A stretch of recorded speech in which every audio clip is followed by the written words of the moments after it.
O'zbekistonning barcha viloyatlarida qanday ob-havo bo'ladi? Assalomu alaykum, hurmatli tomoshabin. Bizning kanalda har kunlik va haftalik ob-havo ma'lumotlarini bilib olishingiz mumkin. Buning uchun kanalimizga obuna bo'lib, bir dona like bosib qo'yishni unutmang. Like bosgan qo'lingiz dard ko'rmasin. Diqqat qiling, O'zgidromet markazi 28-iyul kungi ob-havo prognozini e'lon qildi. Unga ko'ra, Qoraqalpog'iston Respublikasi Xorazm viloyatida havo biroz bulutli bo'ladi, yog'ingarchilik kutilmaydi.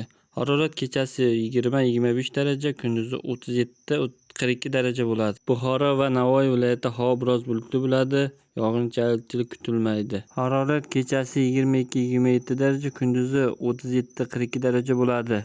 Toshkent, Samarqand, Jizzax, Sirdaryo viloyatlarida havo biroz bulutli bo'ladi, yog'ingarchilik kutilmaydi. Harorat kechasi 20-25 daraja, kunduzi 34-39 daraja bo'ladi.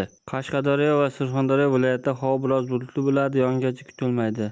Harorat kechasi 22-27 daraja, kunduzi 37-42 daraja bo'ladi. Andijon, Namangan, Farg'ona viloyatida havo biroz bulutli bo'ladi, yog'ingarchilik kutilmaydi.